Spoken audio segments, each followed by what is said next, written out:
பேசுவோம். நானும் கர்த்தரிடத்தில் ஜெபித்தேன். அதுபோலவே இன்றைக்கு சகோதரர் இன்றைக்கு ஆராதனை செய்யும் பொழுது கர்த்தருடைய வார்த்தை என்ன கொடுக்க போறோம் அது வெளிப்பட்டதை நான் அறிந்து கொண்டேன். அல்லேலூயா. பரிசுத்த ஆவியானவர் தாமே நம்ம எல்லாருடைய இதயங்களையும் இணைக்கிறவராக இருக்கிறார். அதுவே தேவனுடைய கிரியைகளை நாம் மிகவும் எதிர்பார்க்கணும். ஆண்டவரே இதை செய்யணும், நான் ஜெபிச்சுட்டு வருவேன். ஆண்டவரே இந்த நாளில் நான் என்ன நம்மளுக்கு சமூகத்தில் பகிர்ந்து கொள்ள வேண்டுமோ அதை வெளிப்படுத்துகிறாங்க. அப்படியாக தேவன் வெளிப்படுத்தின காரியங்களை உங்கள் மத்தியிலே நான் பகிர்ந்து கொள்ள விரும்புகிறேன். நம்ம 1 கொரிந்தியர் 13ஆம் அதிகாரத்தை 13வது வசனத்தை நாம் வாசிக்க கேட்போம். இந்த செய்தியுடைய தலைப்பு நம்பிக்கை, விசுவாசம், அன்பு. விசுவாசமே உலகத்தை ஜெயிக்கிற ஜெயம். அல்லேலூயா. ஆகவே நாம் அந்த 1 கொரிந்தியர் 13ஆம் அதிகாரம் 13வது வசனத்தை நாம் வாசிக்க கேட்போம்.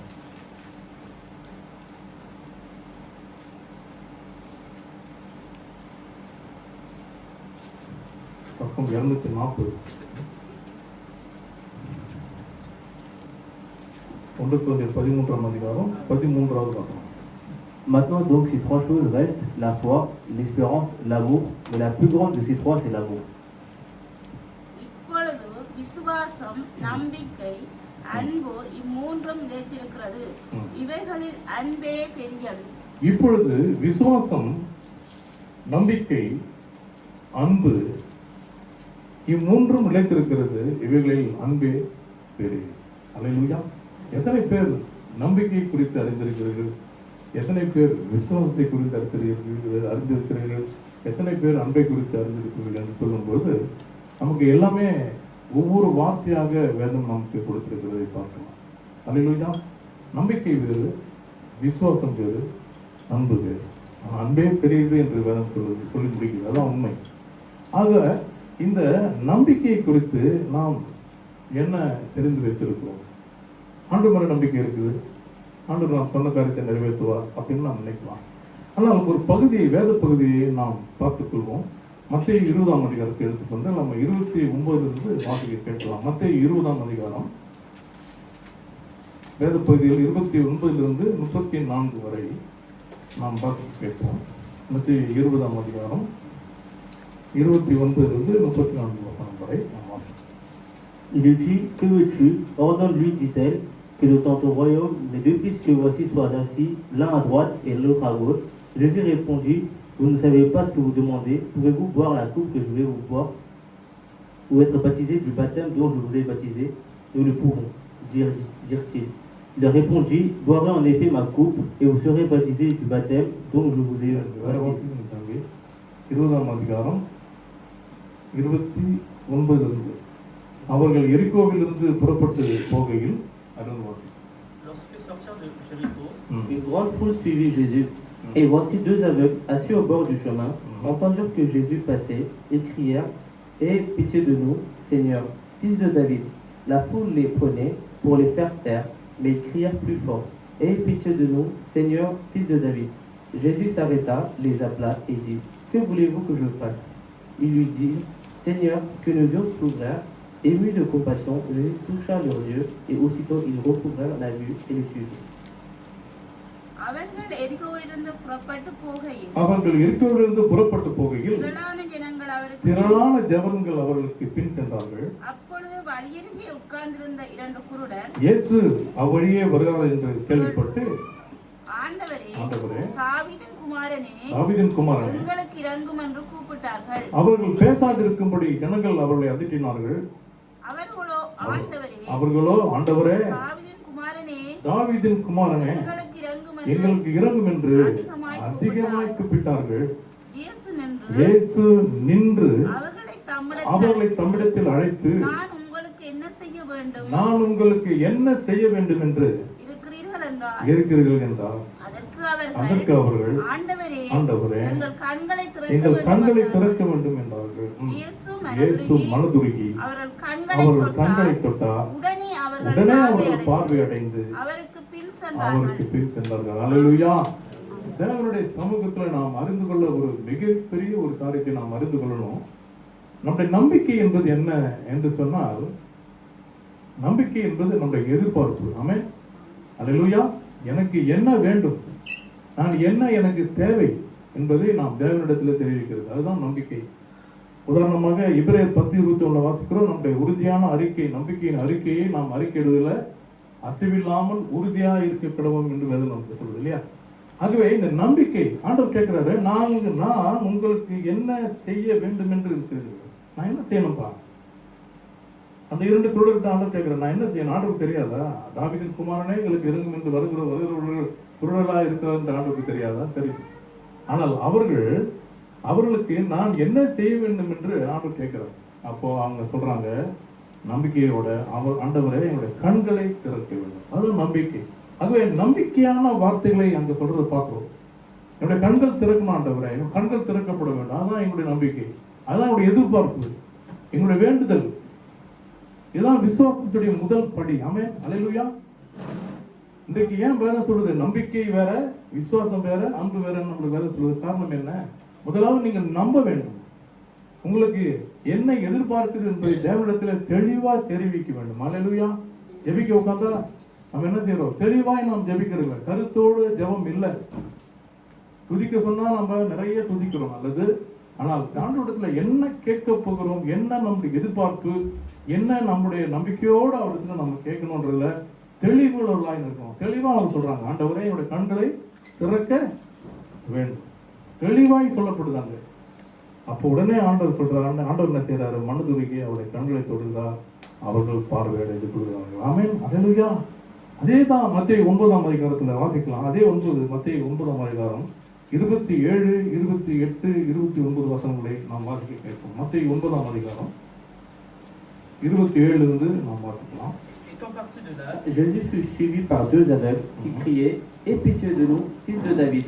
Lorsqu'il fut arrivé à la maison, les aveugles s'approchèrent de lui et Jésus leur dit « Croyez-vous que je puisse faire cela ?»« Oui, Seigneur, lui répondirent-ils. » Alors il toucha leurs yeux en disant « Qu'il vous soit fait selon votre foi. » Et leurs yeux s'ouvrirent. Jésus leur fit cette recommandation sévère « Prenez garde que personne ne le sache. » Mais dès qu'ils furent sortis, ils répondirent se renommer dans tout le pays.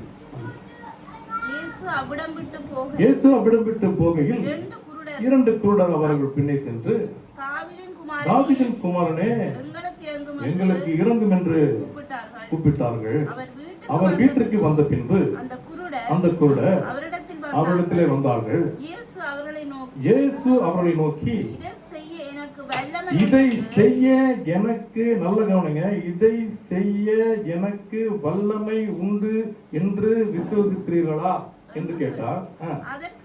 அதற்கு அவர்கள் ஆம் விசுவாசிக்கிறோம் ஆண்டவரே என்றார்கள். அப்பொழுது அவருடைய கண்களை அவர் தொட்டு உங்கள் விசுவாசத்தின்படி உங்களுக்கு ஆக கடவுள் என்றார். உடனே அவருடைய கண்கள் திறக்கப்பட்டது. போதும். ஆண்டவர் தெளிவாய் சொல்லப்பட்ட காரியம். இப்பொழுது ஆண்டவர் அந்த 2 குருடர்கள், இன்னும் 2 குருடர்கள் தான் அவங்க வந்து முதல்ல என்ன கேட்டாரு அந்த குருடர்கிட்ட? நான் உங்களுக்கு என்ன செய்ய வேண்டும் என்று நீங்கள் இருக்கிறீர்கள். அவர்கள் பார்வையிட வேண்டும் என்று அந்த காரியத்தை நம்பிக்கையோடு எதிர்பார்ப்போடு சொல்றதை பார்க்கிறோம். உடனே அங்க ஆண்டவர் அதை நிறைவேற்றுகிறார். இந்த இடத்துல ஆண்டவர் கேட்கிறாரு, இதை செய்ய என்னிடத்தில் வல்லமை உண்டு என்று விசுவாசிக்கிறீர்களா? அல்லேலூயா. அப்படின்னா என்ன அர்த்தம்?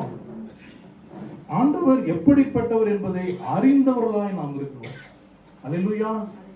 இதை அவரால் செய்யக்கூடிய வல்லமை நிறைந்தவராய் இருக்கிறார் என்று சொல்லும் பொழுது உடைய விசுவாசம் பரிபூர்ணமாகிறது. அல்லேலூயா. ஏற்கனவே நம்பிக்கையோட வந்தீங்க, உங்களுடைய நம்பிக்கையில வெளியிட்டீங்க, ஆண்டவருக்கு சொன்னீங்க, ஆண்டவரை விளங்கி கொண்டார், அங்கு சுகமாக்குகிறார். இப்போ ஆண்டவர் கேட்கிறாரு, என்னிடத்தில் அந்த வல்லமை உண்டு என்று விசுவாசிக்கிறீர்களா? யார் அந்த வல்லமை உண்டு என்று விசுவாசிக்கிறோமோ, நாம் எவர் மேல் வைக்கிறோம் அந்த நம்பிக்கை, எவர் மேல் வைக்கிறோம் அந்த விசுவாசத்தை, அவர் சர்வ வல்லவராய் இருக்கிற எல்லாவற்றையும் செய்து முடிக்க வல்லவர் என்பதை விசுவாசித்து அவரால் அதை செய்ய முடியும் என்று விசுவாசித்து அந்த குருடருடைய கண்களை தேவன் திறந்தார். அல்லேலூயா. ஆகவே நம்பிக்கை என்பது வேறு, விசுவாசத்தோடு அவருடைய சமூகத்துல யார் மேல் அந்த விசுவாசம் வைக்கப்படுகிறது என்ற உறுதி அங்கு தெளிவாய் சொல்லப்பட்டதை பார்க்கிறோம். ஆகவேதான் எதன் மேல்? ஆண்டவருடைய வல்லமையின் மேல். யார் மேல்? ஆண்டவராகிய இயேசு கிறிஸ்துவின் மேல். அப்படி நாம் விசுவாசம் வைக்கும் போது கர்த்தருடைய சமூகத்துல அந்த காரியத்தில் முழு வெற்றியை நாம் பெற்றுக்கொள்ள முடியும். ஆமே. இன்றைக்கு நம்முடைய ஜெபம் அநேக நேரங்களில் நம்ம இன்னும் அநேக காரியங்களில் நம்முடைய ஜெபம் பரிபூர்ணமாய் நிறைவேறாததுக்கு காரணம் தேவனிடத்தில் நம்முடைய எதிர்பார்ப்புகளையும் நம்முடைய ஆதங்கத்தையும் நம்முடைய நம்பிக்கையும் அடுத்து சொல்லி அவர் ஒருவரே அதை செய்ய வல்லவராக இருக்கிறார். இயேசு கிறிஸ்து மட்டுமே இஸ் ஆல் மைட்டி, எல்லாவற்றையும் செய்து முடிக்க அவர் வல்லவர் என்று சொல்லும் பொழுது கர்த்தர் அந்த ஜெபத்தை கேட்டு அதற்குரிய காரியங்களை நமக்கு நன்மை செய்வராக இருக்கிறார். அல்லேலூயா. பிரியமானவர்களே, இதை நாம் அறிந்து கொள்ள வேண்டுமென்றால் முதலாவது தேவனை தேடுகிற உணர்வுள்ளவர்களாய் நாம் இருக்கணும். தேவனை எப்படி அறிந்து கொள்வது என்பதற்கு முன்பாக முதல் படி இருக்கிறது, தேவனை தேடுகிற உணர்வு வேண்டும். இன்னைக்கு நானும் பாசம் வரும்போது வெளியில பேசிக்கணும். இன்னைக்கு பாருங்க, உலகம் மாறிட்டுது.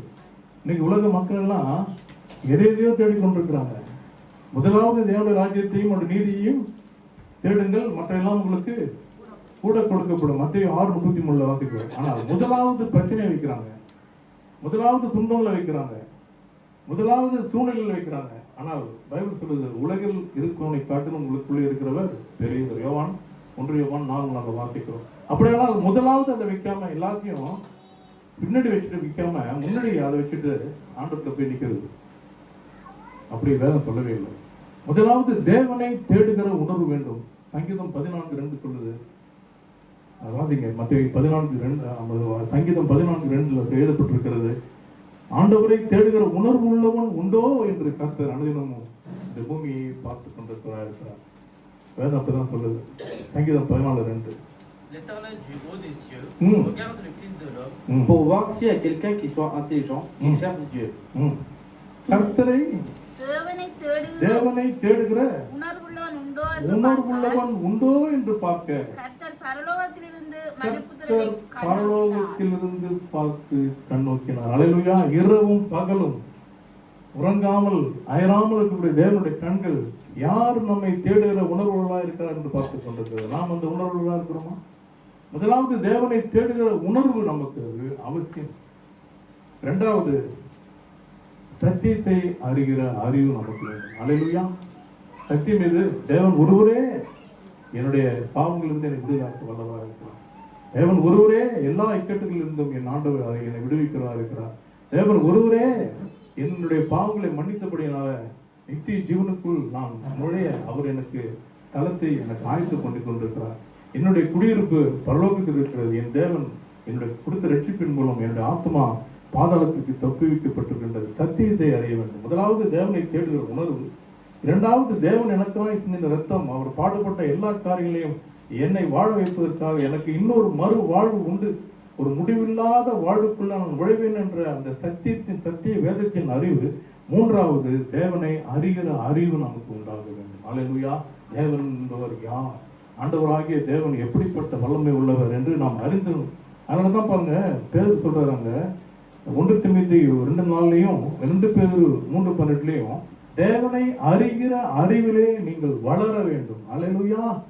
வளர வேண்டும் என்று சொல்றோம். நாம் தேவனை அறிகிற அறிவிலே வளர வேண்டும். அதுதான் பவுல் சொல்றாரு, நான் விசுவாசிக்கிறவர் இன்னார் என்று நான் அறிவேன், நான் விசுவாசிக்கிறவர் இன்னார் என்று நான் அறிவேன் என்று சொல்லி அந்த பவுல் தன்னுடைய கூட்டில் அந்த சொல்றதை பார்க்கிறோம். பிலிப்பியர் 3:8 அவர் சொல்றாரு, தேவனை அறிகிற அறிவின் மேன்மைக்காக எல்லாவற்றையும் நான் நஷ்டமாக எண்ணிக்கொண்டிருக்கிறேன், லாபமான அனைத்தையும் நான் நஷ்டமாக எண்ணிக்கொண்டிருக்கேன். ஏன்னா தேவனை அறிகிற அறிவுடைய மேன்மை மற்ற எல்லாவற்றை பார்க்கலாம் அது ஒன்றே மேன்மையாக இருக்கிறது என்று அவர் அறிகிறார்.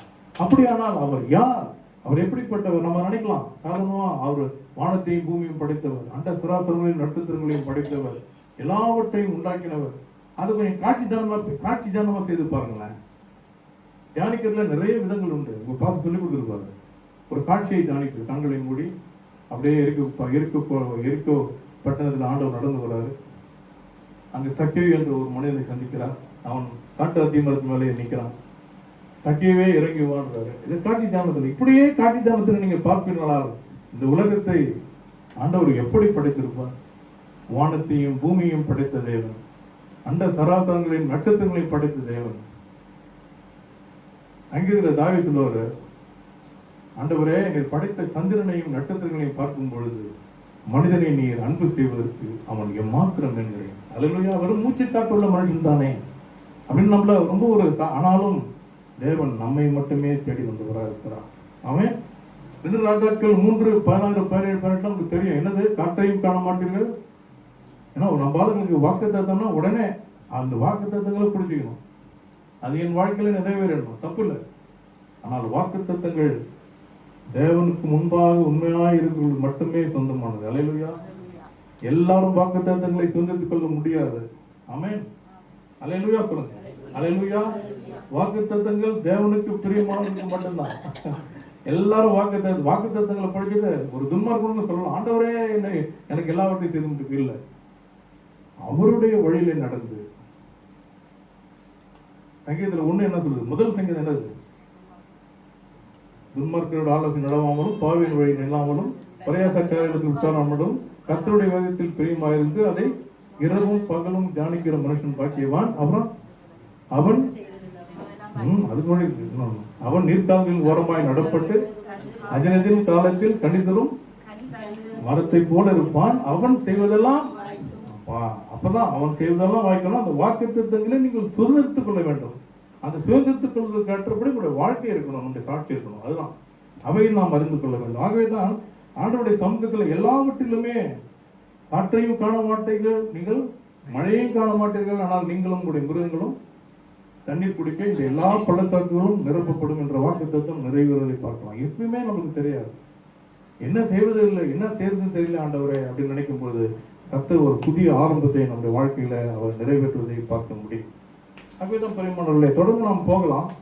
விசுவாசம் இக்கட்டான சூழ்நிலையில் இருக்கும்போது அது எப்படிப்பட்டதா இருக்கும்? தேவனை விசுவசிக்கிறோம், அவருடைய பாதையில நடக்கிறோம். விசுவசிக்கிறவங்க எல்லாருக்குமே என்ன இருக்கும்? ஆண்டவர் எல்லாவற்றையும் செய்வான நம்பிக்கை இருக்கும், அவர் மேல விசுவாசம் இருக்கும். மார்க்கு 5ஆம் அதிகாரம் 34ஆம் வசனத்திலிருந்து நீங்க வாசிப்பீர்கள். ஆனால் அப்பதான் ஆண்டவர் அங்க ஒரு பெரும்பாடுள்ள பெண்ணை சுகமாக்கினார் இல்லையா? அவ என்ன செய்ய ஓடி வந்து அவருடைய ஆடையை தொட்டான், வல்லமை புறப்பட்டது, அவள் அங்கு சுகமானாள்.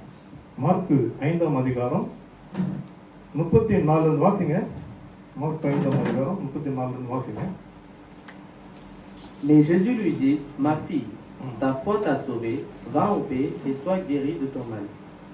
Comme il parlait encore, survinrent du chef de la synagogue des gens qui dirent, ta fille est morte, pourquoi importunes davantage le maître?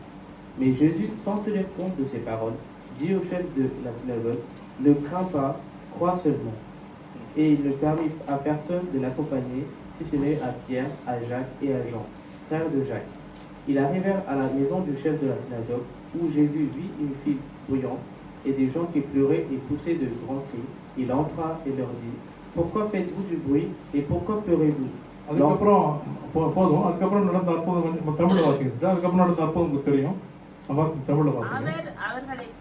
அவளை பார்த்து, மகளே, உன் விசுவாசம் உன்னை ரட்சித்தது, நீ சமாதானத்தோட போ, உன் வேதனை நீங்க சுகமாயிரு என்றார். இப்படி பேசிக்கொண்டிருக்கையில் ஜெப ஆலய தலைவனுடைய வீட்டிலிருந்து சிலர் வந்து, ஜெப ஆலய தலைவர் யாரு? யவீரு. சரி, அதை நீங்க அறிந்து கொள்ள வேண்டும். யவீரு.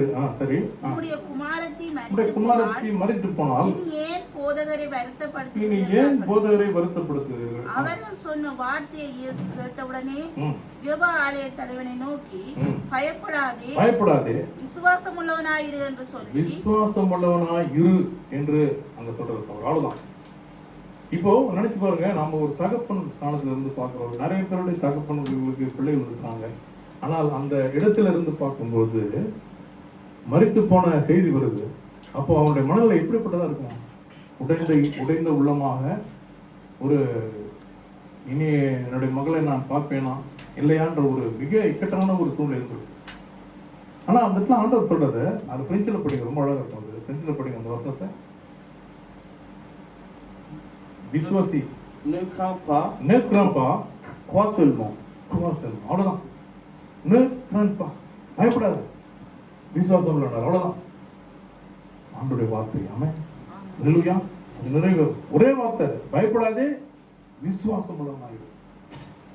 அந்த ஒரே ஒரு வார்த்தையில யவீரு புரிந்து கொண்டான் அவர் எவ்வளவு வல்லமை உள்ளவர். ஆமென். அல்லேலூயா.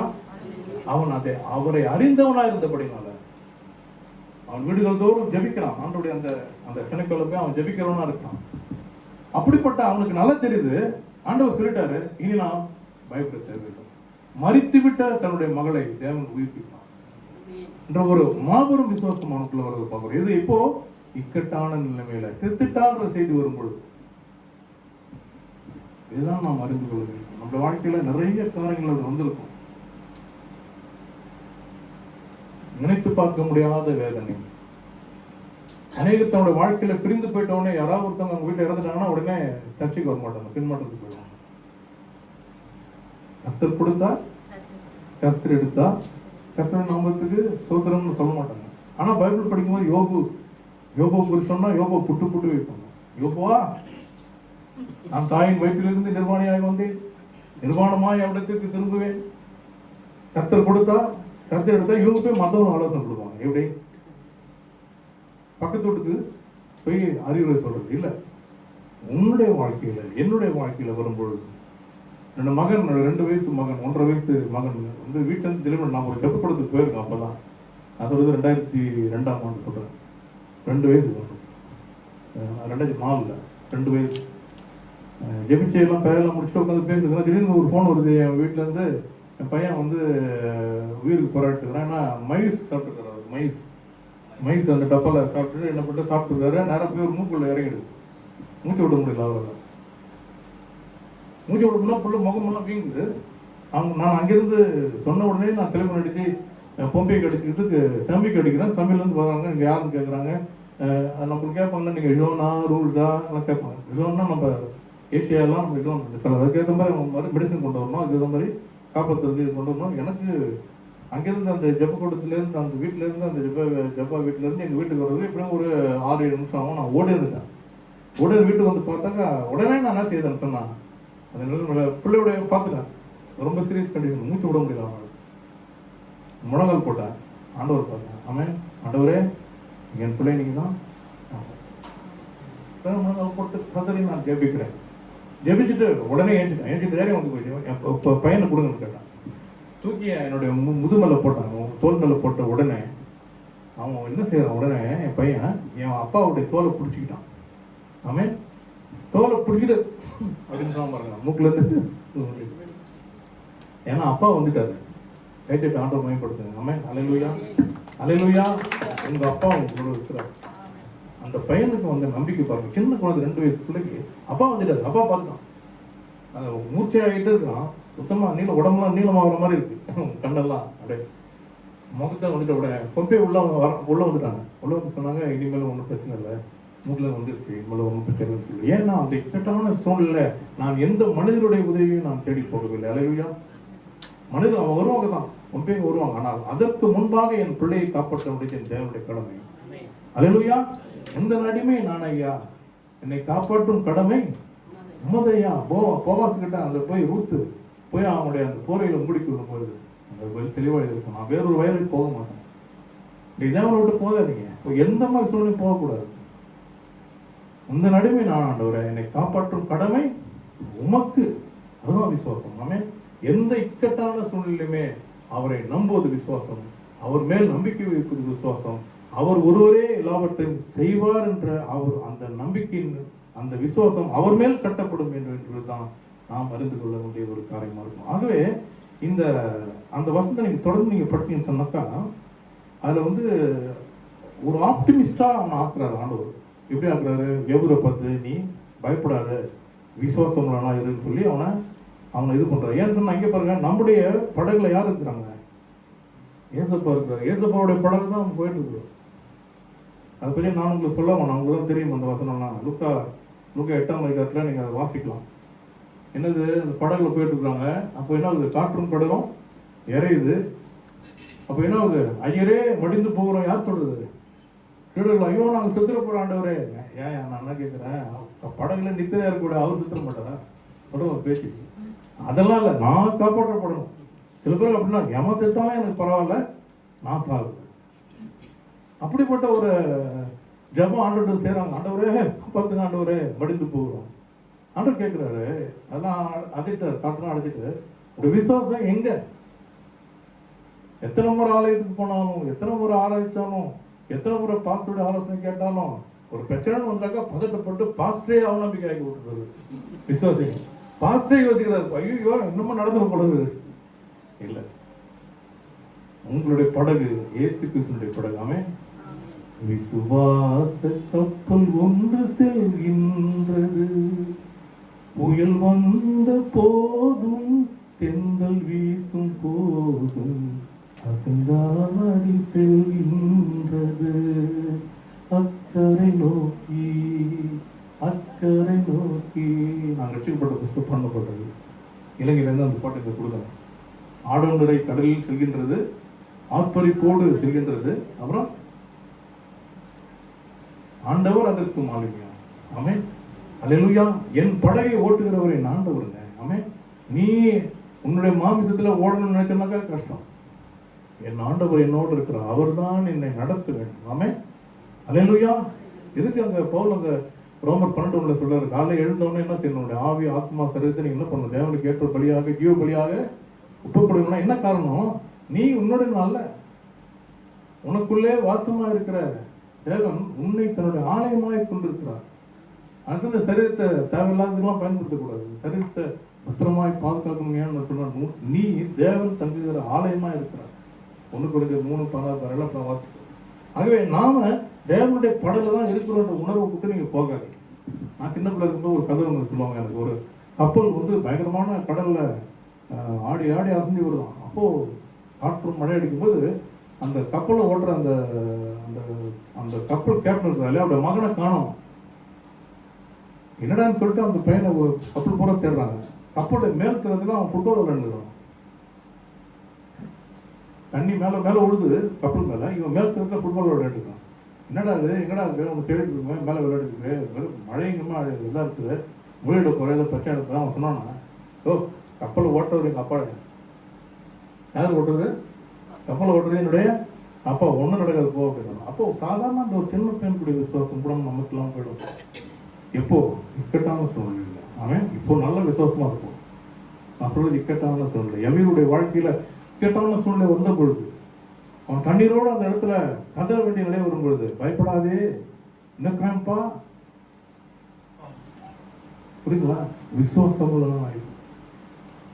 அப்போ அந்த சூழ்நிலை வரும்போதும் நாம் விசுவாசம் உள்ளவர்களாய் நாம் நடக்க வேண்டும். ஒரு கூட்டத்தில் ஒரு பெரிய போதகர் என்ன பண்ணாரா, மழையே வராத 12 மாசமா அந்த ஊர்ல மழையே இல்லையா. அவர் என்ன சொன்னா, இன்னைக்கு எல்லாம் ஜெபிக்க போனோம், வாங்க எல்லாம் ஜெபிப்போம். எல்லாம் கூடி கூட்டம் நல்லா கூடி எல்லாம் ஜெபிக்கிறாங்க, ஆண்டவரே மழை பொழிய வேண்டும் ஜெபிக்கிறாங்க. எல்லாம் ஜெபம் பண்ணி முடிச்சோடனே அவர் பார்த்தா ஒரு சின்ன பொண்ணு வந்து கையில ஒரு குடை எடுக்குது. சின்ன குழந்தை ஒரு 6-7 வயசுக்குள்ள. அதுக்கிட்ட போய் கேட்டாங்க, என்னம்மா அது மழைக்கு எதமா ஜெபிக்க வந்துருக்குறோம். அதுக்கு போய் இதை இல்லை பாஸ்டர், ஆண்டவர் திடீர்னு மழை வச்சோம்னா நான் கொடை கட்டிட்டு போனோம்ல. அல்லேலூயா. கை கட்டி ஆண்டவர் மயப்படுது. அதுதான் ஏன் விசுவாசம். ஆமென். அல்லேலூயா. என்ன நடந்தாலும் எது நடந்தாலும் பாட்டு மட்டும் போடுவோம், என்ன நடந்தாலும் அப்படின்னு பாட்டு கிடையாது. ஸ்டான்லி அடிக்கடி நம்ம ஸ்டான்லி பேசுவோம் அடிக்கடி, கிறிஸ்துவர் அல்லாதவர்கள் பொய் பேசுகிறார்கள், கிறிஸ்துவை உடையவர்கள் பொய் பாடுகிறார்கள். புரியுதா? அதுக்காக நம்ம பொய் சொல்ல அப்படின்ற ஒரு பகுதிக்காக ஒரு தமாஷுக்காக அவர் சொல்றாரு, எத்தனை இன்னல்கள் என் வாழ்வில் வந்தாலும் உண்மை பிரியேன் ஐயா. அதுக்கடுத்து தான் பயங்கரம், ரத்தமே சிந்தி. அந்த தாத்தா பாடுது எது, வெப்பமானது ரத்தம் சிந்தும். ஏன்னா அதனுடைய ஒப்பு கொடுக்கல. அப்படி நீ ரத்தம் சிந்துவியா, தடியிட்டு வந்து தொண்டை கணப்ப ஓடிவிடு. உனக்கு எதுக்கு அந்த மாதிரி பாட்டலாம் வேண்டாம். நீ செத்து ஆண்டவர் ஊழியம் செய்ய வேணாம். நீ உயிரோடு இருந்து கர்த்தருக்கு ட்ராக்ஸ் ஊழியம் செய்ய. ஆமென். ஆமென் சொல்லுமா. அல்லேலூயா. விசுவாசத்தை பயிற்சி செய்யுங்க. விசுவாசத்தை என்ன செய்யணுமா, பயிற்சி செய்யணும். விசுவாசத்தை கொண்டாட வேண்டும். நான் இக்கட்டான சூழ்நிலை வரும் பொழுதுலாம் உடைய என்ன செய்வேன், உடைய முழங்கால் போட்டு, நான் மரணர்களின் பள்ளத்தாக்கி நடந்தாலும் பொல்லாப்புக்கு பயப்படுவேன், தேவரின் கூட இருக்கு, உங்களுடைய கோலும் கடியும் என்னை தேட்டும் நான் சொல்லும் பொழுது அந்த பிரச்சனைகள்லாம் ஒன்று மடமடமும் சரிஞ்சு விழுதை நான் பார்ப்பேன். ஆமென். அல்லேலூயா. என்னோட அனுபவத்தை பிரியமான பிள்ளைகளை நான் சொல்றேன் உங்களுக்கு, அதை ஒரு அனுபவமாக ஏற்றுக்கொள்ளுங்கள். ஆகவே தான் நாம் ஒவ்வொரு நாளும் அதை நாம் விளங்கிக் கொள்ள வேண்டும். அந்த மார்க் 5ஆம் அதிகாரம் 40வது வசனத்துல என்ன எழுதி பாருங்க. மார்க் 5ஆம் அதிகாரம் 40வது வசனம் படிங்க. பிள்ளையுடைய தகப்பனையும் தாயையும் கூட்டிக் கொண்டு அங்க போறான்னு சொல்லி பைபிள் சொல்லுது. வாசிங்க. Et ils se moquèrent de lui. Alors, ayant fait sortir tout le monde, ils prirent avec lui le père et la mère de l'enfant. Le père et la mère de l'enfant. Et ceux qui l'avaient accompagné. Voilà, et ceux qui l'ont accompagné, சொல்லுங்க அப்புறம். Et il entra là où il était l'enfant. இப்போ என்ன நடக்குது? தமிழ் வாசிங்க sister. அதற்காக அவரை பார்த்து நகைத்தார்கள். அவங்க எல்லாம் நகைக்கிறாங்க ஆண்டவரை பார்த்து. நகைக்க மாட்டாங்களா? நகைப்பாங்களா? எல்லாரையும் அவர் வெளியே போக பண்ணி. எல்லாரையும் வெளியே போக பண்ணி. பிள்ளையின் தகப்பனையும் தாயையும். பிள்ளையும் தகப்பனையும் பிள்ளையின் தகப்பனையும் தாயையும் தம்மோடு வந்தவர்களையும் அழைத்துக் கொண்டு. தம்படுத்து வந்து அழைத்துக் கொண்டும். பிள்ளை இருந்த இடத்தில் பிரவேசித்து. பிள்ளையின் கையை பிடித்து தலை தாங்கு. ஏன் அந்த தாய் தகப்பனை ஆண்டவரை கொண்டு போற சொல்லுங்க பார்ப்போம். ஏன் கொண்டு போறாரு? 3 சீடர்கள்லாம் வெளியே விட்டுட்டாரு. 9 பேரை வெளியே வச்சாரு. 3 பேர் தான் வராங்க. யார் ஆண்டவரோட? பேதுரு, யோவான், யாக்கோபு. அவர்கள் தான் சபையுடைய தூண்டில் எனப்பட்டவர்கள் பைபிள் சொல்றது. அவர்கள் தான் உண்மையுமே அவருக்கு மேசியான்னு நம்பினாங்க. ஏன்னா சீடர்களுக்குள்ளேயும் அவிசுவாசங்களெல்லாம் இருந்தாங்க. அப்போ சரியா நான் சொல்றது தப்பாட்டு கூடாது, உண்மை அது.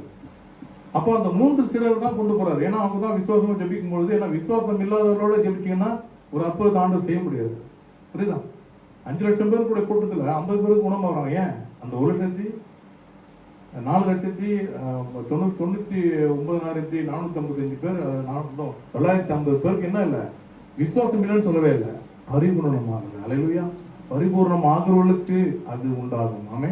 நீ விசுவசித்தால் தேவனுடைய மகிமையை காண்பா என்று நான் உனக்கு சொல்லவில்லையா? யார்கிட்ட கேட்கிறாரு? மார்த்தாள்கிட்ட கேட்கிறாரு. ஞாபகம் வச்சுக்கணும், மார்த்தாள் மாதிரி எல்லாம் மறக்கக்கூடாது. நீ எல்லாம் மறந்துருக்கீங்க, மறக்கவே கூடாது. அப்போ மார்த்தாள்கிட்ட சொல்றாரு, நீ விசுவசித்தால் தான் தேவனுடைய மகிமையை காண முடியும். ஆமே. அதை நீ ஆழமாய் விசுவசிக்கணும். எப்படி? அவரால் அதை செய்ய முடியும். அவ்வளவுதான். ஆண்டவரே நீர் அதை செய்து முடிப்பு. செத்து 4 நாள் ஆயிற்று அப்படி போய் பேசக்கூடாது. பரவாயில்ல. ஆனால் கர்த்தருக்கு ஒரு சுபாவம் ஒன்று. என்னது? அவர் கொடுக்கிறார், மறுக்கிறார், தாமதிக்கிறார். அவருடைய சித்தம் என்னன்னு நமக்கு தெரியாது. ஆனால் அவரிடத்துல கேட்பது நம்முடைய கடமை. ஏன் அந்த தாய் தகப்பனை எடுத்து போறேன்னா, தாய் தகப்பனுக்கு தான் அதிகமான விசுவாசம் இருக்கணும். அந்த பிள்ளை உயிரோடு எழுப்பப்படணும். புரியுதா நான் சொல்றது? இந்த பாஸ்டர்கள் எங்களுக்கெல்லாம் ஒரு பெரிய தொல்லை உள்ளது. என்ன தெரியுமா? அது விசுவாசிகள்லாம் வந்து அவங்களுக்காக ஜெபிக்க சொல்லி என்கிட்ட வருவாங்க. நாங்கள் ஜெபிக்கிறதா நான் சொல்லுவேன், நீ ஜெபிக்கிற? அல்லேலூயா. உனக்காக நீ தானே ஜெபிக்கணும். நான் சொல்றது புரியுதா? நீ ஜெபிக்க வேண்டும். உனக்கு முழங்கால் இல்லை, உனக்கு கைகள் இல்லை, வானத்தை நோக்கி ஜெபி. வானத்தையும் பூமியையும் படைத்த தேவனிடமிருந்து உனக்கு என்ன வரும்? ஒத்தாசை வரும். வசனத்தை கேள்வி நம்ம புட்டு புட்டு வைப்பாங்க. சங்கீதத்தில் அந்த வசனம், திமேத்தில இந்த வசனம், 2 திமேத்தில இந்த வசனம், தீத்துல இந்த வசனம், வெளிப்பட்ட இந்த வசனம் எல்லாம் தெரியும். ஆனால் நடைமுறைப்படுத்த தான் தெரியாது. ஏன்னா அங்குதான் பிசாசு நம்மை அவிசுவாசத்துக்குள்ள கொண்டு போயிடும். அவனை ஜெயிக்கணும். ஜெயிக்கிறதுக்கு ஒரே வழி நம்ம அவிசுவாசம் நீங்க நாம் ஜெபிக்க வேண்டும். ஆமே. யாரும் ஆமேன்னு சொல்லுங்க. என் அவிசுவாசம் நீங்க வேண்டும் ஆண்டவரே. அந்த நீங்க வேண்டும் என்ற உணர்வோடு நீங்க ஜெபிக்கணும். என்னுடைய நம்பிக்கை அதிகப்படணும். என்னுடைய விசுவாசம் ஆண்டவரே இன்னும் நான் நம்மள வைக்கணும். இயேசுவை தேடுகிற உணர்வு ஒவ்வொரு நாளும் எனக்குள்ள உண்டாகணும். இயேசுவை அறிகிற அறிவு எனக்கு ஒவ்வொரு நாளும் உண்டாகணும். அந்த நிலையை நான் அடைய வேண்டும். அப்படிப்பட்ட ஒரு விசுவாசம் எனக்கு வேணும்னு சொல்லி நம்ம கேட்கும்போது கர்த்தர் அந்த விசுவாசத்தை நமக்கு தர வல்லவராக இருக்கிறார். உங்க பிள்ளைக்காக நீங்க தான் ஜெபிக்கணும். இன்னொரு இடத்துல நமக்கு தெரிந்தாங்க, ஒரு இடத்துல ஒரு பிசாசு பிடித்த ஒரு வாலிபனை கொண்டு வராங்க. அந்த வாலிபனுடைய வேலை நுரெல்லாம் தருது. அப்போ ஆண்டவர் கேட்கிறாரு, இந்த பையனுக்கு எப்பொழுது இருந்து இருக்குது? சின்ன வயசுல இருந்து அது இருக்குது ஆண்டவரேன்னு சொல்றான் அவங்க தகப்பன் இல்லையா? அப்போ ஆண்டவர் சொல்றாரு அவனை பார்த்து, இந்த அவிசுவாசமுள்ள சந்ததியை நான் என்ன சொல்லுவேன்னு சொல்லி கடிஞ்சு கொள்றாரு அந்த தகப்பனை. ஏன்னா அந்த தகப்பன் சின்ன வயசுல இருந்து தேவன் மேல் நம்பிக்கை உள்ளவனா இருந்து விசுவசிச்சிருந்தா அந்த பையன் குணமா இருக்க மாட்டானா? அப்ப தகப்பன் செய்ய வேண்டிய காரியத்தை அவன் செய்த தவறுனால தானே என்கிட்ட வந்திருக்கிறாங்க. புரியுதா நான் சொல்றது? அப்போ உங்களுடைய தேவைகளுக்காக நீங்க ஜெபிச்சு விசுவாசம் உள்ளவனாக மாறும்போது கர்த்தர் உங்களுடைய தேவைகளை அவர் சந்திக்க வல்லவராக இருக்கிறார். ஆமே. அல்லேலூயா சொல்லுங்களா? ஆகவேதான் இந்த மிகப்பெரிய ஒரு காரியம் இதை நாம் அறிஞ்சிக்கணும். ஆண்டவரே இந்த நம்பிக்கையையும் விசுவாசத்தையும் குறித்து அதிகமாக எங்களுக்கு மத்தியில் ஆண்டவரே நாங்கள் அறிந்து கொள்ள இருந்தது. அதுக்கடுத்ததாக அன்பை குறித்து நாம் அறிந்து கொள்ள வேண்டும். அன்புன்னா என்னதுன்னா நாம மற்றவர் மேல வைக்கக்கூடிய அன்பு மட்டுமல்ல, தேவன் மேல வைக்கக்கூடிய அன்பையும் நாம் விளங்கிக் கொள்ள வேண்டும். ஆண்டவர் தான் மீண்டும் சொல்றேன் நான், ஆண்டவர் இந்த உலகத்தில் உள்ள பெரிய பெரிய படைப்புகளை உண்டாக்கி விட்டு உலகத்தில் இருக்கக்கூடிய அத்தனை காரியங்களையும் அவர் படைத்தும் கூட மனிதர்களை அவர் நேசித்தார். தேவன் தன்னுடைய பிள்ளைகளாக அவர் நினைத்து அவர் நேசித்தது பார்க்கிறோம். ஆகவேதான் 1 Corinthians 13ஆம் அதிகாரம் 7வது வசனத்துல இந்த அன்பை குறித்து என்ன சொல்லப்பட்டது சொன்னா வாசிக்கலாம். அதுல 1 Corinthians 13:7 வாசிக்க கேட்போம்.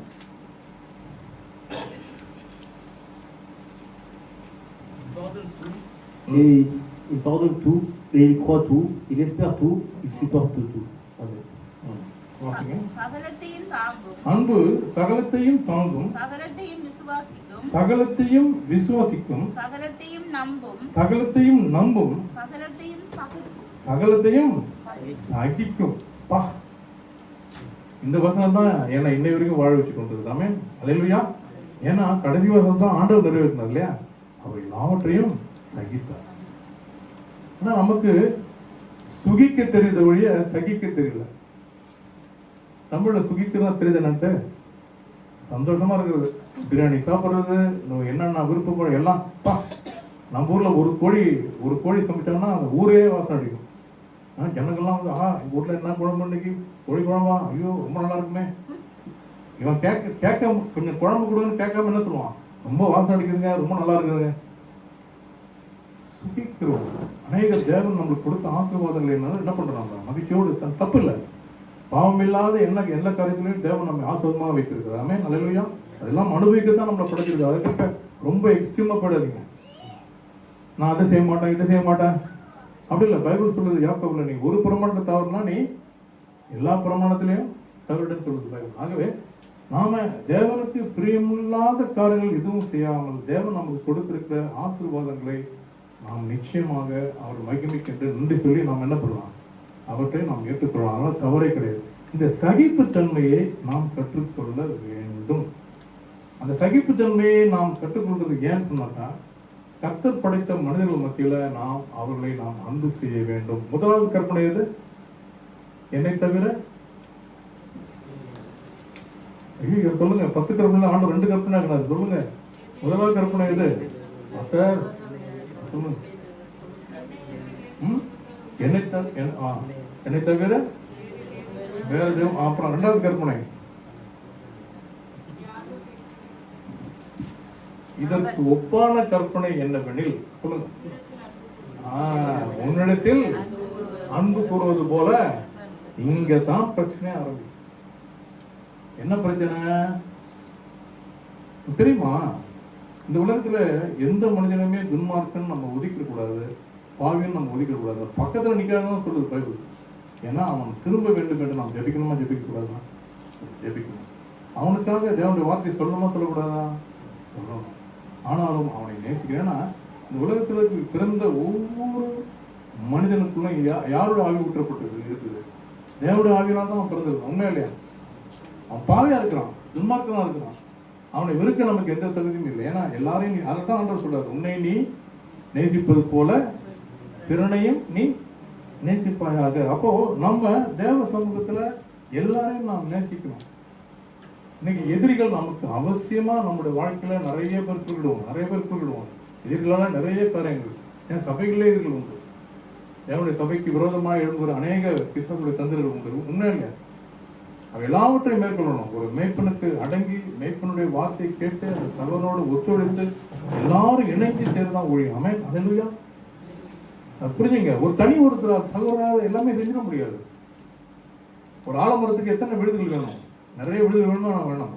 அது வேறு வேறுனா வேறு இல்லை, அது வேறு. அவங்க தான் விழுதுகள். ஒரு ஊழியக்காரர்னா அவரை சுற்றி அவருடைய விசுவாசிகள் தாங்கி பிடிக்கணும். அவர் உண்மையில எல்லா சூழலையும் அந்த குடும்பத்தை தாங்கி பிடிக்கணும். எந்த ஒரு பிரச்சனை இருந்தாலும் நாங்கள் அதை விட மாட்டோம், போக மாட்டோம் என்ற தாங்கி பிடிச்சி அந்த ஊழியத்தை நிறைவேற்ற பாடுபடணும். அதான் பைபிள் சொல்லுது, அனைவரும் எல்லாவற்றையும் நம்புவோம்.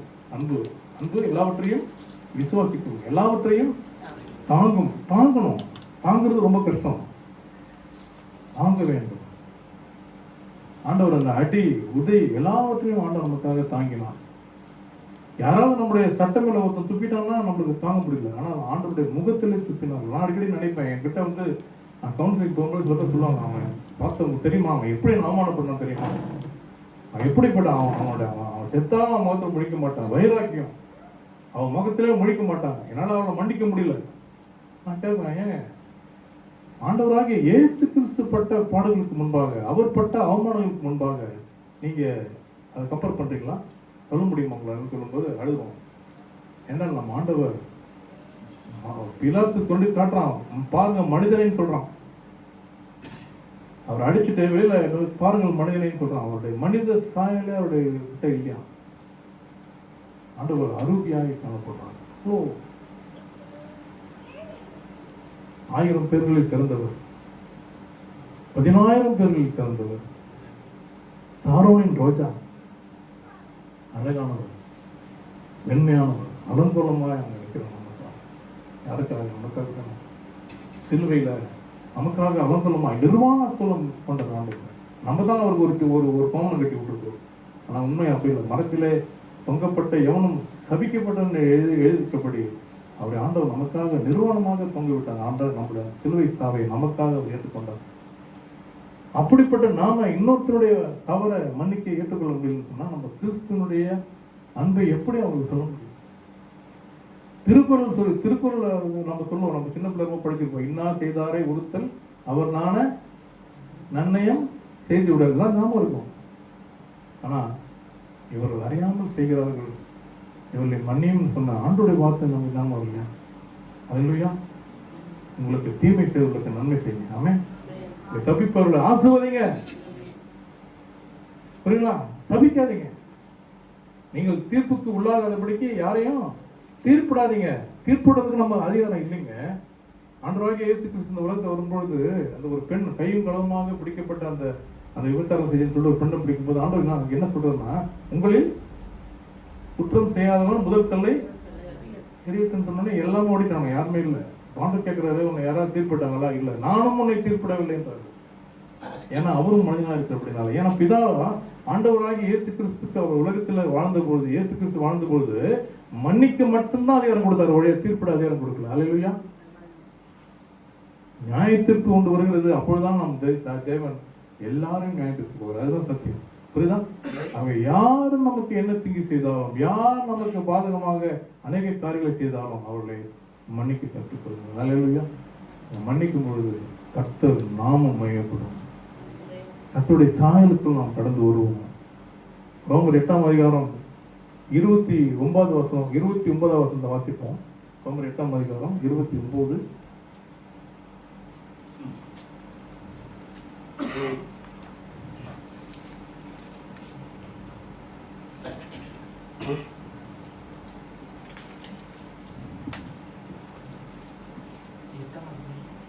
ரோமர் 8ஆம் அதிகாரம் 29வது வசனம்.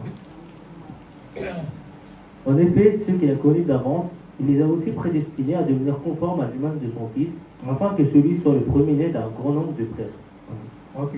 நம்முடைய குமாரன் அநேக சகோதரருக்குள்ளே முதற் பேரானவராய் இருக்கும் பொருட்டு தேவன் எவர்களை முன்குறித்தாரோ முன்னறிந்தாரோ அவர்களை தமது குமாரனுடைய சாயலுக்கு ஒப்பாயிருப்பதற்கு முன்குறித்திருக்கிறார். அல்லேலூயா.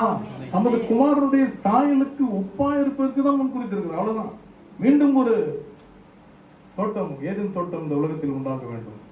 பாவமில்லாத ஒரு ஆதாம், பாவமில்லாத ஒரு ஏவாள், ஒரு கூட்டம் உருவாக்கணும். அங்கு ஒரு பாவம் வந்துருச்சு. ஆண்டவர் ஆதாமை படைக்கும் போது பாவம் இல்லாமல் அவனை படைத்தான். அங்க ஏவாள் மூலம், அந்த இடத்துல பிசாசு மூலம் அங்க பாவம் வந்ததுன்னு பார்க்கிறோம். மீண்டுமாக கீழ்ப்படியாமல் போன ஆதாமுக்கு பதிலாக தான் 2ஆம் ஆதாமாகிய இயேசு கிறிஸ்து நமக்காக எல்லாவற்றிலும் கீழ்ப்படிந்து மனுஷர் சாயலானார். தாம் பிதாவுக்கு சமமாக இருப்பதை கொள்ளையாடின பொருளாக எண்ணாமல் எல்லாவற்றுக்கும் எல்லார் மத்தியிலுமே அவர் பவுல் ஒரு சொல்லுவார், நான் எல்லாருக்கும் எல்லாமானேன், அனைவருக்கும் அடிமையான. அதுதான் நம்முடைய சாயல். கிறிஸ்துடைய சாயலை வெளிப்படுத்தணும். உங்களை பார்க்குறவங்க கிறிஸ்துடைய சாயல் பாருங்க. அவர் என்ன ஒரு கோபமே வர மாட்டேது. இப்போ உங்க பாச பார்த்து நீங்க கோபமா போய் பேசுங்க, அவரு என்ன தம்பி என்ன பிரச்சனைப்பா சொல்லுப்பா அப்படின்ற வச்சுங்களேன், அப்படியே அணைக்கிடுவீங்க. ஏன்னா கிறிஸ்துவின் சாயலை வெளிப்படுத்துறாரு அவரு. கர்த்தர்கிட்ட. நண்பர் சொல்கிறேன், ஏன்னா உங்களுக்கு தெரியல, தெரியாமல் ஒரு நீ விலகி கொள்ளலாம். அங்கு கிறிஸ்துவனுடைய சாயலை வெளிப்படுத்தணும். எல்லாவற்றை காட்டிலும் விசுவாசம் மேன்மையானது, ஆனால் அதை விட மேன்மையானது கிறிஸ்துவின் சாயலாக இருப்பது. ஆமென், அல்லேலூயா. நான் விசுவாசத்தை பற்றி சொன்னேன், எப்படி நம்பிக்கை பற்றி சொன்னேன். ஆனால் தேவனுடைய அன்பு எப்படிப்பட்டது சொன்னால் அவருடைய சாயலாக இருப்பதற்காகவே உங்களை முன் குறித்திருக்கிறார். ஆமென். ஆகவே தேவனுடைய அன்பு மிகப்பெரிய அன்பு. எப்படிப்பட்ட அன்பா? யோபு சொல்றாரு, யோபு 13ஆம் அதிகாரம் 15ஆம் வசனத்துல. நான் கேட்டாலே எனக்கு என்ன ஆரம்ப படிக்கும்போது எனக்கு இதெல்லாம் கேட்டால் ரொம்ப ஆச்சரியமா இருக்கு. என்னன்னா இப்படி கூட வசனம் இருக்குமா? யோபு 13:15 படிங்க. யோபு 13ஆம் அதிகாரம் 15ஆம் வசனம். Voici quand même, il me tuerait. Je ne cesserai d'espérer en lui, mais devant lui, je défendrai ma conduite. Amen. அவர் என்னை கொன்று போட்டாலும் அவர் என்னை கொன்று போட்டாலும் அவர் மேல் நம்பிக்கையாக இருப்பேன். ஆனாலும் என் வழிகளை அவருக்கு முன்பாக ரூபகாரம் பண்ணுவேன். பாத்தீங்களா? என்னை கொன்று போட்டாலும் நம்பிக்கையா இருக்காங்க. அப்படின்னு அர்த்தம்னா அவரு ஆண்டு விட்டு விலகி விருப்பப்படல. அவங்க மனைவி சொல்றாங்க, என்னையா நீ உடம்பெல்லாம் காயம், 6 மாசமா உடம்பு தூங்கிட்டு இருக்கிற, தேவனை தூஷித்து உயிரை விட்டுடு சொல்லுவாங்க. சொல்ல மாட்டாங்க, சொல்றாங்க. உடனே அவரு பைத்தியக்காரின்னு சொல்லிடணும். ஆனால் பைத்தியக்காரின்னு சொல்லல. நீ பைத்தியக்காரி போல பேசுகிற, என்ன மாதிரி நியாயமா அந்த மனுஷன் ஞானமா? ஏன்னா அடி அவருக்கு தானே விழும் பிறகு. அதனால என்ன சொல்றாரு, நீ பைத்தியக்காரி பேசுவது போல பேசுகிறாய். தேவனிடத்தில் நன்மைகளை பெற்றுக்கொண்ட நாம் அவர் துன்பத்தை அனுபவிக்கும் போது அதை நம்ம ஏற்றுக்கொள்ளாமல் இருப்பது எப்படி? அப்படிதான் சொல்றாரு. அதுக்கப்புறம் சொல்றாரு, நான் தாயின் வீட்டிலே எல்லாம் சொல்லிட்டு கர்த்தர் கொடுத்தார், கர்த்தர் எடுத்தார். அவரு அங்க கவுன்சிலிங் பண்றாரு. யாருக்கு? மனைவி. பாத்தீங்களா? அதுதாங்க அன்பு. ஆமென், அல்லேலூயா.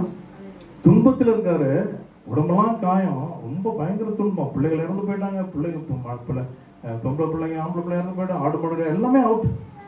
ஆனாலும் மனைவி ரட்சிக்க பண்ணல. ஆமென். நிறைய கணவர்கள் அப்படிதான் போராடி கொண்டிருக்காங்க இந்த உலகத்துல. மனைவி பரிபூர்ணமா ரட்சிக்கப்படணும்னு சொல்லி இன்னும் இல்லை. அப்போ அந்த இடத்துல யோபு மனைவி ரட்சிக்கப்படுறதுக்காக அங்க சொல்றாரு. என்ன சொல்றாரு? நீ பைத்தியக்கார மாதிரி பேசாதம்மா. ஏன்னா நம்ம தேவனத்துல நன்மையை நாம் பெற்றுக்கொண்டோம். இப்போ ஒரு தீமை வரும்போது நம்ம என்ன பண்ணோம்? அதை ஏற்றுக்கொள்ளத்தான் வேண்டும். அப்போ கடவுளுடைய சமூகத்துல அவரை அன்பு செய்யும் பொழுதுதான் நாம அந்த வார்த்தையை சொல்ல முடியும். யாரும் ஆமான்றீங்க? கடவுளை அன்பு செய்யும் பொழுதுதான். நான் கொன்று போட்டான் நினைச்சு பாருங்க, ஒரு மனுஷனோட வாழ்க்கை வாழ ஆசைப்படுவோம்ல. ஏன்னா என்ன நீங்க கொண்டாலும் நான் சந்தோஷம் மேல நம்பிக்கை இருக்குன்னு சொல்றான்னா அவன் எவ்வளவு ஆண்டவங்களை அனுபவிக்கிறான் பாருங்கல்ல. அதே மாதிரி தானியேல் புத்தகத்துல பாருங்க, 3ஆம் அதிகாரம் 17-18 உங்களுக்கு தெரியும். சாத்ராக், மேசாக், அப்தனேகோ 3 அந்த இவங்க இருக்கிறாங்க. அந்த 3 பேரையும் கொண்டு போயிட்டு எரியிற அக்னியில போடுறாங்க. அந்த இடத்துல என்ன நடக்குது? 4ஆவதாக ஒருத்தர் வர்றாரு. யாரு? நம்ம தேவன் அங்கு அந்த எரிகிற அக்னி சூழல வர்றாரு. அப்போ அங்க அவங்க பேசுறாங்க பாருங்க. ராஜா அங்க நேபுகாத்நேசர் கிட்ட அவங்க பேசுறாங்க. வாசிங்க, தானியேல் 3ஆம் அதிகாரம் 17-18 வாசிக்கலாம். Voici notre Dieu que nous servons peut nous délivrer de la fournaise ardente, et il nous délivrera de ta main, ô roi. Sinon, sache, ô roi, que nous ne servirons pas tes dieux et que nous n'adorerons pas la statue d'or que tu as élevée. நாங்கள் ஆராதிக்கிற எங்கள் தேவன் எங்களை தப்புவிக்க வல்லவராய் இருக்கிறார். அவர் எரிகிற அக்கினி சூளைக்கும் இங்க அவர் அறிக்கையிடுறாரு, விசுவாச அறிக்கையிடுறாரு. எங்களை தப்புவிக்க வல்லவராய் இருக்கிறார்கள், எரிகிற அக்னி சூளைக்கும் ராஜாவாகிய உம்முடைய கைக்கும் நீங்களாக்கி விடுவிப்பார். விடுவிக்காமல் போனாலும் நாங்கள் உம்முடைய தேவர்களை ஆராதனை செய்வதுமில்லை. நீர் நிறுத்தின போச்சிலையை பணிந்து கொள்வதுமில்லை என்று ராஜாவாகிய உமக்கு நாங்கள் தெரியப்படுத்துகிறோம். ஆமென், அல்லேலூயா, அல்லேலூயா. அப்படிப்பட்ட ஒரு வைராக்கியம் வேணும். அப்படிப்பட்ட ஒரு வைராக்கியம். நாங்கள் ஆராதிக்கிற தேவன் விடுவிப்பார் தான். ஆனால் விடுவிக்காமல் போனாலும் ஊர்ல இருக்கிறவங்க இன்னைக்கு செத்தா நாளைக்கு பால் அவனுக்கு, ஆனால் நாம செத்தா பரதேசி. ஆமென், அல்லேலூயா. இது முதல்ல விளங்கிக் கொள்ளணும். நமக்கு நம்முடைய மரணத்துக்கு பிறகு நமக்கு பரதேசி உண்டு. ஆனால் தேவனை அறியாதவனுக்கு என்னது? பால் தான் உண்டு. அதுவும் அவனுக்கு தெரியாது பால் ஊற்றுறது. ஆனால் நம்மை தேவன் தன்னுடைய பரம தேசத்திலே சேர்த்துக் கொள்வார். அல்லேலூயா. அந்த நம்பிக்கையோடு நம்ம வாழணும். விடுவித்தாலும் விடுவிக்காவிட்டாலும் நீர் காட்டின அந்த தேவர்களையும் பொற்களையும் நான் வழங்க தயாராகன்னு சொல்றாங்களே, அப்படிப்பட்ட ஒரு மாபெரும் விசுவாசம் வைக்கிறேன்னு சொன்னா அந்த சாத்ராக் மேசாக் அப்தேனேகோ எப்படி தேவன் மேல அன்பு வச்சிருப்பாங்க. ஆமே, நம்ம எல்லாம் என்ன பார்க்கணும்? ஆண்டவர் தான் என் அன்பு வைக்கணும்னு நினைக்கிறோம் இல்லையா? ஐயோ, என்ன அன்பு செய்ய யாருமே இல்லை, நான் நேசிச்சவங்களாம் என்ன இருக்கிறாங்க, எல்லாம் என்ன கை விட்டுட்டாங்க, நான் அனுபவிக்கிற மாதிரி என் பிள்ளைங்களே, நான் நிறைய அம்மா வந்து அழுவாங்க என்கிட்ட. நான் சொல்லுவேன், அது கூட அன்பு செலுத்தாது சிஸ்டர். ஏன் என்ன பாஸ்டர் இப்படி சொல்றீங்களே? ஆமாம் சிஸ்டர், நீங்க தேவன் மேல அன்பு செலுத்துறதுக்காக தான் அந்த பிள்ளைங்களாம் உங்க மேல அன்பு செலுத்தாம நான் சொல்லுவேன். உங்களுக்கு புரியுதா நான் சொல்றது? என்றைக்கு தேவனை தவிர நீங்க மற்ற காரியங்களை அனுபவிக்கிறீங்களோ அதெல்லாம் ஆண்டவனுக்கு வரும் உங்களை விட்டு கொஞ்சம் கொஞ்சமா விளக்குவான். உண்மை நான் சொல்றது, தப்பா எடுத்துக்கூடாது, உண்மை என்னோட அனுபவத்தை சொல்றேன். ஏனென்றால் தேவன் விரும்புகிற ஒரு காரியம் தன்னை அன்பு, முதலாவது தன்னை அன்பு செய்ய வேண்டும். ஆமே, முதலாவது தேவனுடைய ராஜ்யம், முதலாவது தேவனுடைய அன்பு. அவர் எரிச்சலும் பொறாமை உள்ள தேவன் சொல்லும்போது அங்க நம்ம தப்பா நினைக்க கூடாது. அவர் நம்மை நேசிக்கிறார். ஆமே, அவர் நேசிப்பு. நீங்க சொல்றீங்கல்ல, அவங்க அம்மா சொல்லுவாங்க, அவர் அம்மா அப்பா சொல்லுவாங்க, நான் நேசிக்கிற மாதிரி நீ என்னை நேசிக்கிறியா? அம்மா எவ்வளவு நேசிக்கிறான், உன்னை எவ்வளவு அன்பு செய்யறான், உனக்கு பொம்மை வாங்கி தரேன், அது வாங்கி தரேன், இது வாங்கி தரேன், என்ன நேசிக்கிறேன்னு சொல்றீங்களா? அப்படிதான் அவர் ஆண்டு சொல்றாரு, என்னை நேசிக்கிறியா? இதெல்லாம் உண்மை. கர்த்தருடைய சாயல் தான் நம்ம. ஆமே, அடிக்கடி சொல்லுவேன், உனக்கு எந்த கேரக்டர் இல்லை, உனக்கு ஆண்டவர் கேரக்டர்னு சொல்லுவான், சிரிப்பான். உண்மை. ஆதியாகமத்தில் என்ன எழுதப்பட்டிருக்குது? ஆண்டவர் மனுஷனை கையினால் உருவாக்கி அவனுடைய நாசியில தன்னுடைய ஜீவ சுவாசத்தை ஊற்றினாலும் அவன் என்ன பண்ணான்? ஜீவாத்மாவானான். அப்போ நம்முடைய பாரம்பரியம் எங்க போகுது? தேவனுடைய சுபாவம் தான் போகுது. ஆமே, அவர் தான் நம்மை உருவாக்கினான். மன்னிக்கிற சுபாவம், நேசிக்கிற சுபாவம் எல்லாம் யார் தெரிஞ்சு வந்து நமக்கு ஆண்டவர் கொடுத்துருக்கான். அல்லேலூயா. நல்லவர். அந்த மாபெரும் தேவனை நாம ஒரே ஒரு காரியம் தான், யாரையுடைய வாழ்க்கையிலுமே எந்த சூழ்நிலை வந்தாலும் ஆண்டவர் நமக்கு நன்மை செய்தாலும், ஒருவேளை ஆண்டவர் அதை தாமதித்தாலும், அவருடைய காரியங்களை தவிர நான் வேறு எதையும் செய்ய மாட்டேன் என்ற உறுதியோட அந்த சாத்ராக் மேசாக் சொன்ன மாதிரி ஆராதிக்கிற தேவன் என்னை தப்பி பார்த்தான். அப்படி தப்பி வைக்காவிட்டாலும் நாங்கள் அந்த பொருட்களை வணங்க மாட்டோம் அப்படின்னு சொல்றாங்க பாருங்க. அப்படிப்பட்ட ஒரு வைராக்கியம் உள்ளவர்களாய் தேவன் மேல நாம் அன்பு செலுத்த வேண்டும். இன்றைக்கு நிறைய நேரங்களில் பார்த்தீங்கன்னா நிறைய பேர் நம்மளுக்கு கொடுக்கக்கூடிய இம்சை, நிறைய கஷ்டங்கள் வரும்போது நம்மளுடைய உலகத்தில் என்ன வரும்? ஆண்டவரே, சில பேர் ஜெபம் பண்ணுவாங்க, ஆண்டவரே அவனை ஒழித்து விடுங்க, அவனை இல்லாமல் பண்ணிடுங்க. தயவுசெய்து நம்ம ஜெபம் செஞ்சுக்காதீங்க. ஆமென். அல்லேலூயா. எதிர் ஜெபம். இவர் எதிர் ஜெபம் செய்யறாங்க. ஏன்னா என்னை வந்து என்ன பண்ணிட்டான், என்ன பிரச்சனை பண்ணிட்டான், எனக்கு பண்ணிட்டான், நான் போய் ஜெபம் இல்லை. ஒன்னே ஒன்று தான் செய்யணும், அவருடைய தேவனுடைய கோபாக்கினிக்கு நம்ம விட்டுருக்கோமே. அல்லேலூயா. ரோமர் 12ஆம் அதிகாரம் 19 வாசிக்கும் போது இல்லை என்ன எழுதி வாசிக்கலாம்? ரோமர் 12:19 வாசிக்கலாம். ரோமர் 12:19. ரோமர் 12ஆம் அதிகாரம் 19வது வசனம்.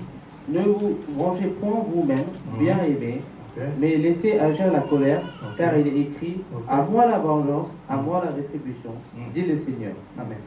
அல்லேலூயா. வாசிங்க. பிரியமானவர்களே, பழிவாங்குதல் எனக்குரியது, நானே பதில் செய்வேன் என்று கர்த்தர் சொல்லுகிறார் என்று எழுதியிருக்கிறபடியினால் நாங்கள் பழிவாங்காமல் தேவனுடைய கோபாக்கினைக்கு நாம் இடம் கொடுக்கணும். ஆண்டவர் அதை பார்த்துக் கொள்வார். அல்லேலூயா.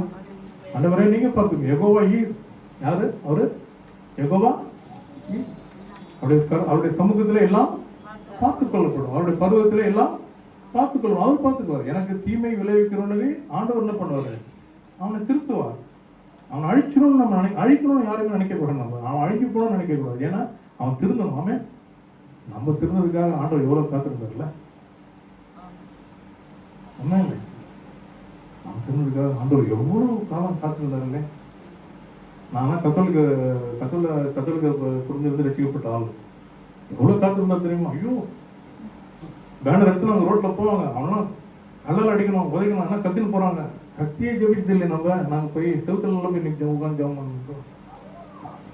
இன்றைக்கு காரங்களை விரித்து ஆமென் அல்லேலூயா ஆவியோடும் உண்மையோடும் ஆராதிக்கக்கூடிய விடுதலை கொடுத்தாரு, கட்டுகளை அவிழ்த்தாரு. எவ்வளோ பெரிய விஷயம் இல்லையா? ஆமென். அதுக்கெல்லாம் காரணம் என்ன? தேவன் நம்மை தெரிந்து கொண்டார், அவ்வளவுதான். இந்த பாவிகளை தேவன் தெரிந்து கொண்டார். ஆமென். ஒன்றுக்கும் உதவாதவர்களை தேவன் தெரிந்து கொண்டார். அல்லேலூயா. என்னுடைய கிருபையினால் ரட்சித்தாருங்க. எபேசியர் 2 சொல்லுது, நம்முடைய ஒரு எந்த கிரியுமே இல்லையா, அப்படியே சுத்த ஈவுன்னு சொல்லப்பட்டு பைபிள். நாம் ரட்சிக்கப்பட்டது கர்த்தருடைய சுத்த ஈவு பரிமாணம்ல. சரி, கடைசியா விசுவாசத்துல எப்படி வளரணும் அப்படின்றத விட நான் முடிக்கிறேன். ஆமென். எடுத்துக்கொள்வோம். ரோமர் 4ஆம் அதிகாரம் எல்லாமே எடுத்துங்க. ரோமர் 4ஆம் அதிகாரம் எடுத்துக்கொள்வோம். எப்படி விசுவாசத்துல வளரும் என்பதை பார்த்துவிட்டு நாம் இந்த செய்தியை நிறைவு செய்யலாம். ரோமர் 4ஆம் அதிகாரம்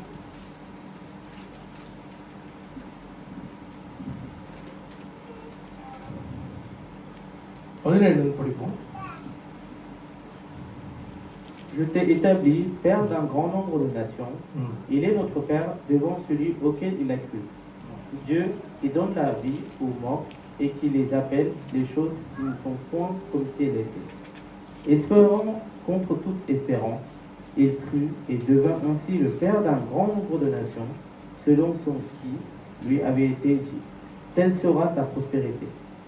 Et sans faiblir dans la foi, il ne considéra point que son cœur était déjà usé, puisqu'il avait près de 100 ans, et que Sarah n'était plus en état d'avoir des enfants.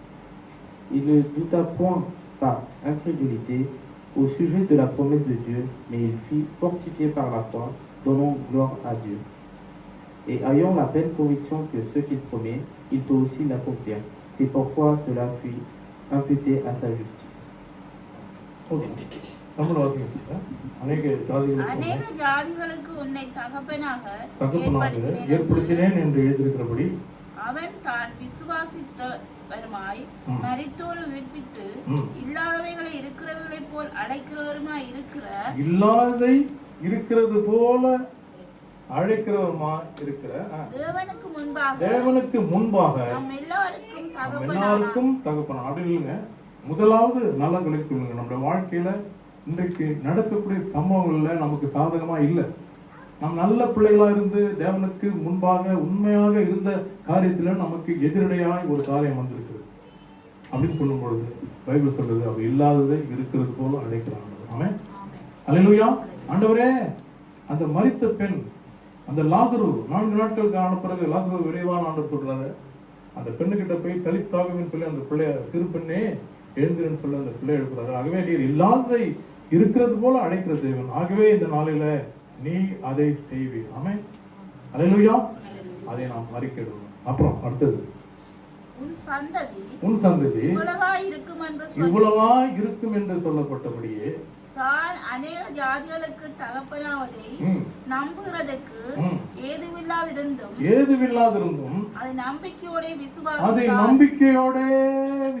ஆமென். அல்லேலூயா. கண்மூடித்தனமா விசுவாசிக்கணும் அவருடைய வசனத்தை. ஆமென். அவர் சொன்னது அவர் சொல்ல ஆகும், அவர் கட்டையிட நிற்கும். அப்படியே நம்பணும். சாம்பல்ல சொல்லப்படுது, பலியை பார்க்கிலும் தேவனுடைய வார்த்தைக்கு கீழ்ப்படிவதே உத்தமம். புரியுதா? தேவனுடைய வார்த்தைக்கு கீழ்ப்படியணும், அவ்வளவுதான். வேற எந்த காரணமே கிடையாது. யோசுவா 10ஆம் அதிகாரத்துல யோசுவா போய் அங்க அமலேக்கியர்கள் அங்க இஸ்ரவேலுக்கு எதிராக யுத்தம் செய்யறாங்க. அங்க போய் பைபிள் சொல்றது, யோசுவா நீங்க வீட்டுல போய் வாசிங்க 10:15 அங்க போய் ஆண்டவர்கிட்ட போய் பேசுறான். என்ன சொல்றான்? ஆண்டவரே, இங்க பாருங்க, இந்த ஆயுள் பள்ளத்தாக்குல சூரியனும் சந்திரனும் நிக்கணும். நாங்க போர் நடத்தி முடிய வரைக்கும் சந்திரன் வரக்கூடாது. ஏன்னா வெளிச்சம் வேணும். புரியுதா? இது நம்புக்கு ஏதோ இருக்குதா?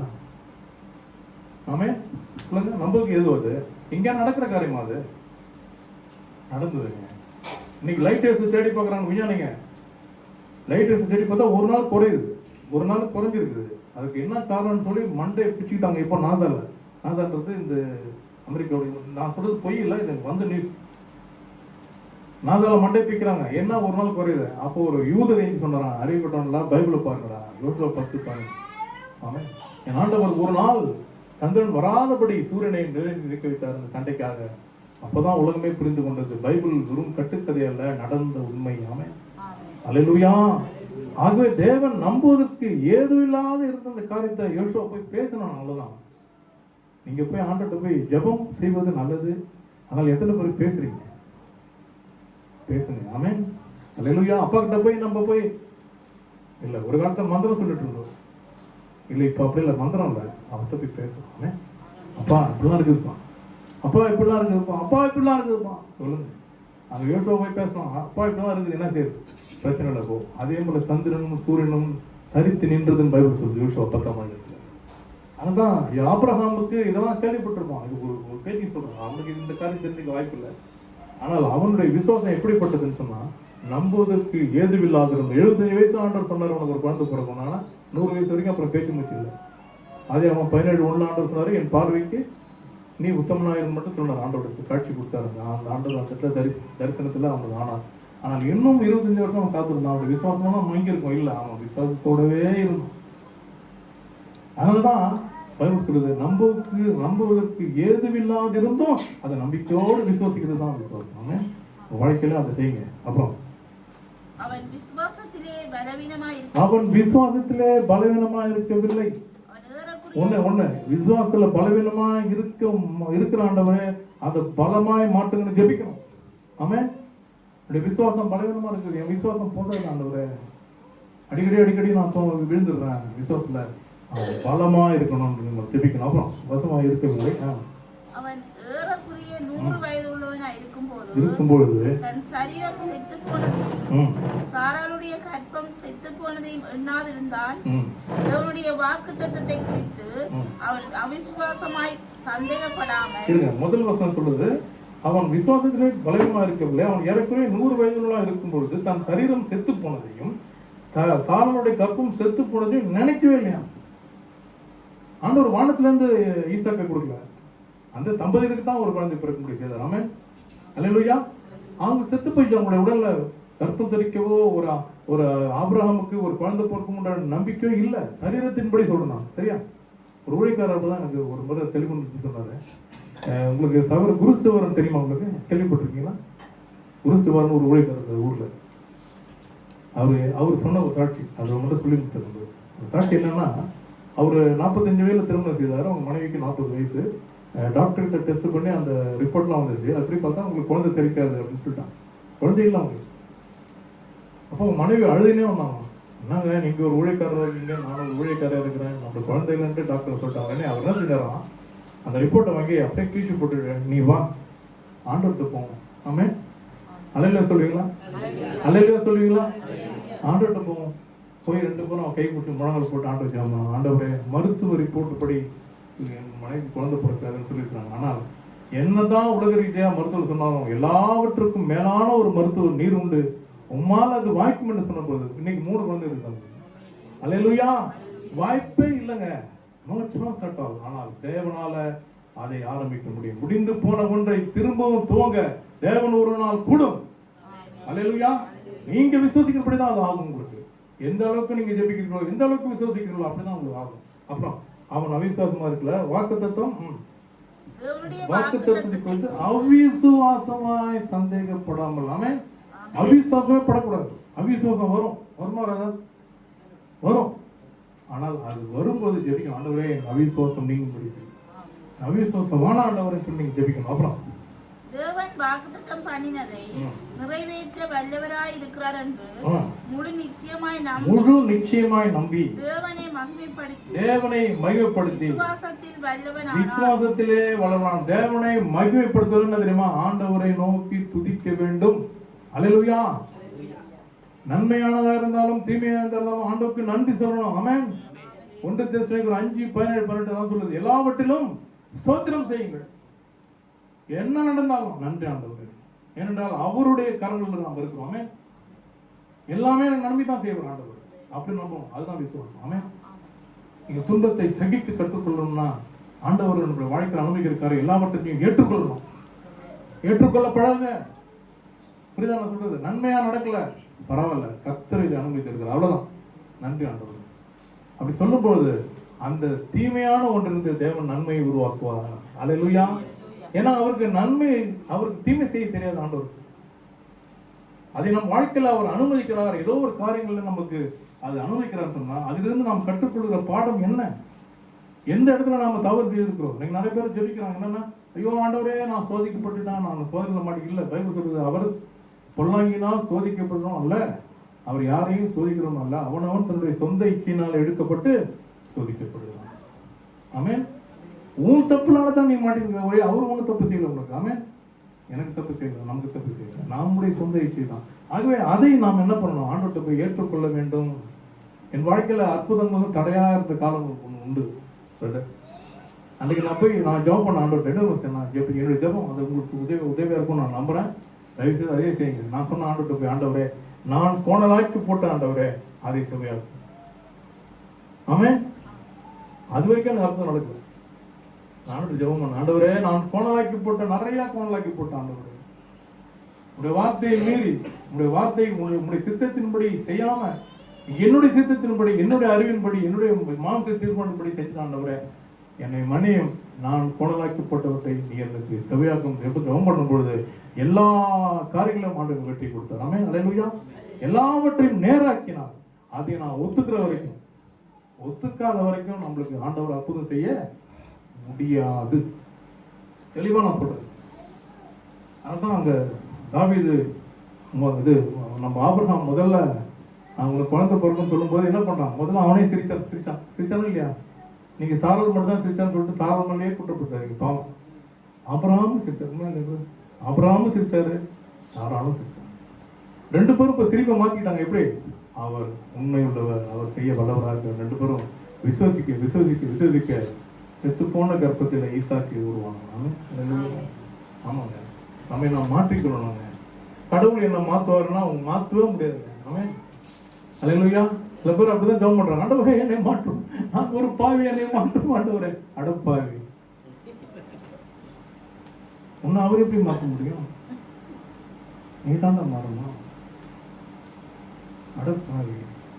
பைபிள் தான் சொல்லுது, இன்றைக்கு உங்களை பரிசுத்தம் பண்ணிக் கொள்ளுங்கள், நாளைக்கு கர்த்தர் உங்களுக்கு அற்புதம் செய்வார். யோசுவா சொல்றார், பரிசுத்தம் பண்ணிக்கொள்ள வேண்டியது மனம் திரும்புவதும் நம் கையில் இருக்கிறது. ஆமென். அல்லேலூயா. 3 பேருக்கு நம்மளை குறித்து தெரியும். யாருக்கு அது? முதலாவது ஆண்டவருக்கு நம்மளை குறித்து தெரியும். அப்புறம் இன்னொருத்தவங்க தெரியும். யாருக்கு அது? சொல்லுங்க. அவனும் ஒரு ஆழ்த்தத்துவம் உள்ளவன், பிசாசானவன். ஆவியானவர் அவர் ஒரு ஆழ்த்தத்துவம் உள்ளவர். பிசாசானவன் அவனும் ஒரு ஆழ்த்தத்துவம் உள்ளவர். இன்னொரு ஆழ்த்தத்துவம் அவனுக்கும் தெரியாது. அது யாரு? நான் தான். யாரு? நான் தான். நான் தான். எனக்கே என்னை பத்தி தெரியும், ஆனா மாற மாட்டேன். அல்லேலூயா சொல்லுங்க. மாற மாட்டேன். மறைமுகமா இருக்கும். எல்லாமே மறைஞ்சு மறைஞ்சு மறைஞ்சு எல்லாரும் நம்பும்படியாக, எல்லாரும் நல்லவன் நினைக்கிறதுக்காக நிறைய காரணம் செய்வோம். ஆனால் உள்ளார்ந்த என்னுடைய இதயத்தை நோக்கி என் ஆண்டவரால் பார்க்க முடியுன்றது நம்பிக்கை இருந்தா நமக்கு. ஆமென். அல்லேலூயா. ஒரு முறை நான் தியானிக்கிறேன் ஆண்டவர் சமூகத்துல. ஆண்டவர் சொல்றாரு, சங்கீதம் 139 அவருக்கு இருளும் வெளிச்சமும் சரி. உண்மையில இந்த வசனத்தை படிச்சுட்டு எங்க இதனுடைய தொடர் வசனம் இருக்குது? புரியுதா? இருளும் வெளிச்சம் ஒரே மாதிரி இருக்குமா? யாருக்கு? ஆண்டவருக்கு. உண்மையா இல்லையா? பகல்ல தப்பு செய்ய மாட்டான், இருள தப்பு செய்வான். சரி, நானே வச்சுக்கோம். நானே பகல்ல தப்பு செய்யாம இருள தப்பு செய்யறேன். ஆண்டவரே நான் பார்க்கிறார் இல்லையா? எப்படி ஏன் அவர் பார்க்க முடியும் தெரியுமா? பைபிள் சொல்லுது, வாசிப்போம். ஆதியாகமம் 1ஆம் அதிகாரம்.